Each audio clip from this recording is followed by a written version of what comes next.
It is election night here in San Diego, and by the way, the polls have just now closed. The balloon drop happening here at the registrar's office. There are still people in line. They will get their opportunity to vote, but the balloons have fallen. That means it's time to tabulate the votes. We're going to talk about all of it coming up here in just one moment, but before that, let's check in with Rafer Weigel. Live at the House of Turkey in Balboa Park. In the wake of the big earthquake in the Turkish and Syrian region, the relief efforts are underway. I'm reporting from the Border Patrol headquarters in Chula Vista.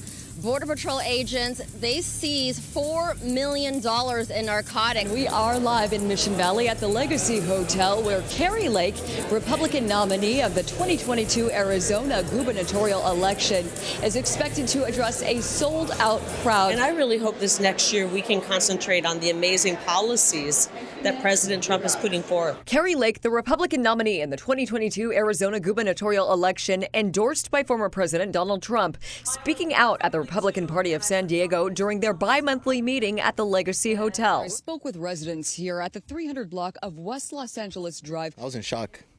It's just disbelief. 16 residents of this Vista apartment complex on the 300 block of West Los Angeles Drive are without a place to stay after a 10 to 15-foot retaining wall came crashing down, causing a mudslide, trees to slam down onto 3 parked cars, and a temporary road closure. What is so impressive in San Diego, anytime anything like this happens, is the lifeguards, the fire crews. They are all prepared for this sort of work because the San Diego coastline is so dynamic with all its rocks and the surf that we've been seeing over the last few days. And those natural disasters that you've just mentioned causing for erosion and unstable ground, and the result, down trees just like you see in the shot behind me. And this giant pine, it came down on the roof of this 2-story apartment complex, slamming through the wooden scaffolding. Part of the gutter remains hanging over the handrail.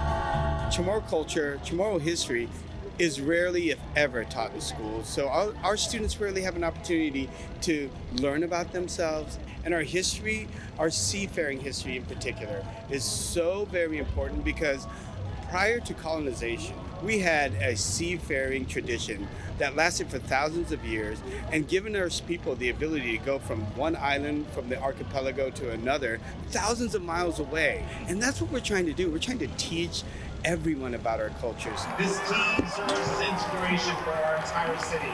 The moral of this season, the moral of this story is never count San Diego out. It's a great place to live. It's a great place to raise a family. There's beautiful people here. I tell people all the time that we've got lots of cool things here, but the greatest thing about Rolando Village is our people. Great time there. Heather Rutishauser putting that together for us. She's fantastic every single weekend. Every weekend, every day. And the memorial continues as there was a very moving ceremony held today to honor the victims. Demonstrators using the event to highlight the atrocities committed by Iran. KUSI photojournalist Heather Rutishauser was there to bring us more. Today we're having a memorial for PS 752, which is a flight that the Iranian government shot down 3 years ago today.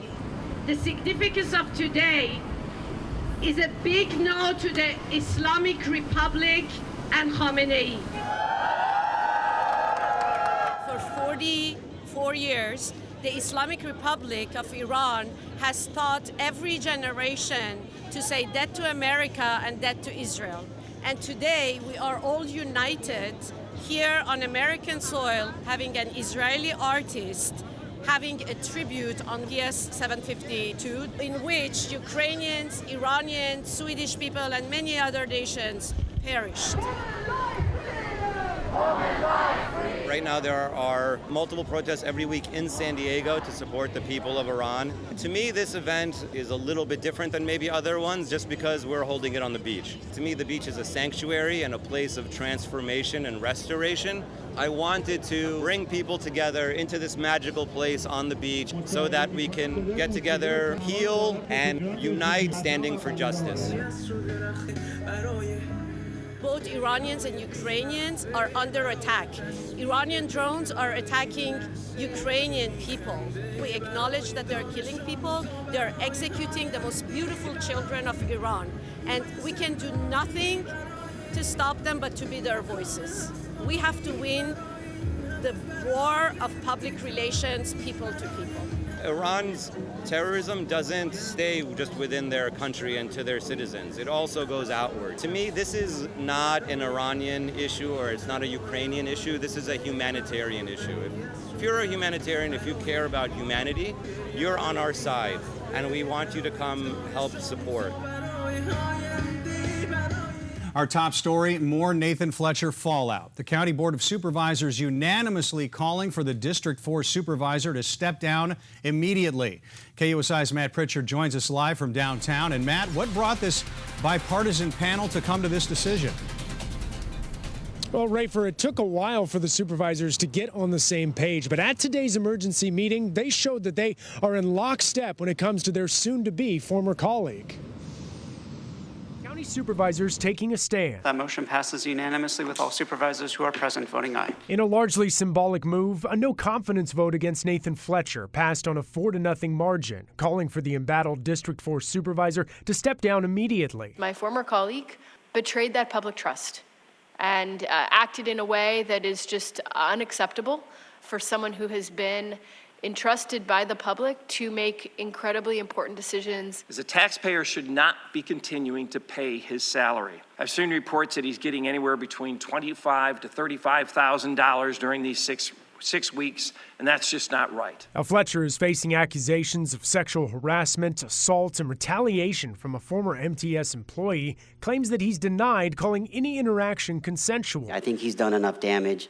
I think you all agree on that. In the boardroom, there's nobody here from District 4 because he chooses himself over everyone in the county. Fury from District 4 residents and others, with a focus on what comes next. Only the people in that district need to vote replacement. Please do not appoint anybody because you're disenfranchising the voters. I call for a special election because that is the only way that District 4 is going to get the representation that they need and deserve. How the supervisors approach that process, though, remains up in the air. There are 675,000 people in his district, District 4, who really need to make sure that they have representation.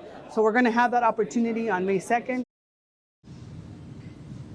Now, keep in mind, the county charter doesn't allow the supervisors to actually oust Fletcher, and he has even said that he is going to resign come May 15th. Now, we did reach out to Nathan Fletcher's office for comment on the vote that took place earlier on today. They told us he's unavailable for that because he's currently in a treatment center for PTSD and alcohol abuse. Rafer? Sounds like he can't step down soon enough. Matt Pritchard, thank you for that report.